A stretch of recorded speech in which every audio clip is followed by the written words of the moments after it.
آپ نے کہا کہ میں بلوچستان کو ایک گفٹ دینے والا ہوں کہ میں ایک کینسر ہاسپٹل وہاں پہ بناؤں گا اور یہ میری دل کی خواہش ہے. کینسر نہیں، ہارٹ کا دل کا اسپتال ہے، سوری.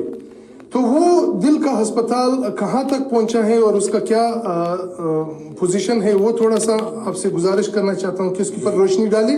پہلی بات تو یہ ہے کہ جو دل کے ہسپتال کی آپ نے بات کی، تو مہربانی کر کے آپ دل پر ہاتھ رکھ کر میرا جواب سنیں. میں نے نہ صرف اعلان کیا تھا بلکہ یہ بیٹھے ہیں میر سرفراز بگٹی اور اسلم ریحسانی صاحب، اللہ ان کو زندگی دے. ان کے بعد جو آئے وزیر اعلیٰ، یہ ریکارڈ کی بات کر رہا ہوں، کوئی کہانی نہیں ہے. ہم نے لیٹر لکھا، فنڈز مہیا کر دیے. وہ میں نے تو نہیں بنانا تھا نا اسپتال، میں نے تو فنڈ مہیا کرنے تھے، اور بنانا تو بلوچستان کی حکومتوں نے یا حکومت نے یا وہاں کی جو بھی سیٹ اپ ہے ایڈمنسٹریشن نے.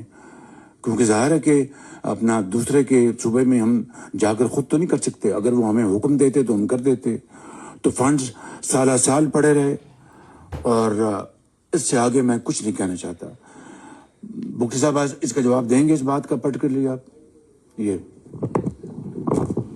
ایک تو جناب وزیر اعظم آپ کا بہت شکریہ کہ آپ نے بلوچستان کے لوگوں کو یہاں مدعو کیا. 2010 کی بات ہے یا 9 کی بات ہے جب اناؤنس کیا تھا، اس کے بعد سے اس پر کام نہیں ہو سکا کیونکہ حکومت بلوچستان نے اپنے 2 ہسپتال بنا لیے تھے. ایک شیخ زاید ہاسپٹل ہے ہارٹ کا، جو بہت زبردست طریقے سے چل رہا ہے، آپ نے خود دیکھا. آغا صاحب کہہ رہے ظفر آغا صاحب، آپ خود اس ہسپتال گئے ہیں. اور دوسرا جو BIVCD ہے وہ بھی تیار ہو گیا، ادھر بھی جا کے آپ کے ہارٹ کا بڑا اچھا علاج ہوگا. اللہ آپ کو دل کی بیماری سے بچائے. وہ پیسے ہم یوٹیلائز کر لیں گے. اور وزیر اعظم پاکستان نے جو سب سے بڑا کام کیا ہے N25 کے حوالے سے تو آپ نے بتایا سر. یہ جو سولر کے حوالے سے آپ نے اور آپ کی ٹیم، سردار اویس خان جواری صاحب اور سیکرٹری انرجی جو اس میں تھے، اور سیکرٹری فائنانس اور منسٹر فائنانس ہیں. سر میں ایک بار پھر بلوچستان کے یہاں زمینداروں کی نمائندگی کرتے ہوئے، کیونکہ یہاں پر زمیندار ایکشن کمیٹی کے لوگ بیٹھے ہوئے ہیں، کل بھی وہ مجھے فرما رہے تھے کہ اللہ کے فضل و کرم سے سر وہ آپ کا پروجیکٹ اتنا سکسیسفل ہوا، اینڈ یوزر کو اس کے پیسے اس کے گھر پہ ملے. اور آج کیسکو کا 100+ بلین روپیز جو ہے وہ بچے ہیں. تو وہ کریڈٹ آپ کو جاتا ہے، آپ کی ٹیم کو جاتا ہے، سردار صاحب کو جاتا ہے. آخری سوال جناب وزیر اعظم صاحب، سردیاں ہمارے ہاں مائنس پہ چلی جاتی ہیں، اس میں گیس کا جو مسئلہ ہوتا ہے، ہمارے اسمبلی میں ہر سردیوں میں قرارداد ہم پیش کرتے ہیں. محترم چیف منسٹر صاحب بیٹھے ہوئے ہیں، ہم ہمیشہ یہ رونا دھونا ہوتا ہے، وہاں پر مائنس میں گیس نہیں ہوتا. اور یہاں پہ پنجاب میں جب ہم کراچی جاتے ہیں، MD سے ملتے ہیں، تو پنجاب میں یہاں فیکٹریاں چل رہی ہوتی ہیں جو گیس سے چلتی ہیں.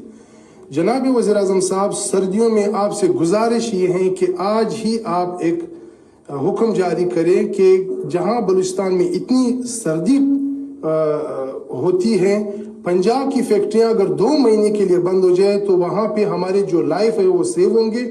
ہمارے بچے، ہمارے جو عورتیں ہیں، وہ آپ کو اور آپ کے اس کو کابینہ کو دعا دیں گے. Thank you. دوسرا میرے بھائی کا سوال تھا کہ اپنے سردیوں میں شدید گیس کی قلت ہوتی ہے. منسٹر پیٹرولیم بیٹھے ہیں، میں ان کو گزارش کروں گا کہ اسی ہفتے آپ کوئٹہ جائیں اور جا کے سب سے میٹنگ کریں اور کا فیصلہ کر کے آئیں. وہاں پہ یہ ایک بات کر لیں، آپ اسی ہفتے اس کو جا کے ریزالو کر کے آئیں آئندہ سردیوں کے لیے. یہ بات کرنا چاہتے ہیں، ان کو مائک دے دیں.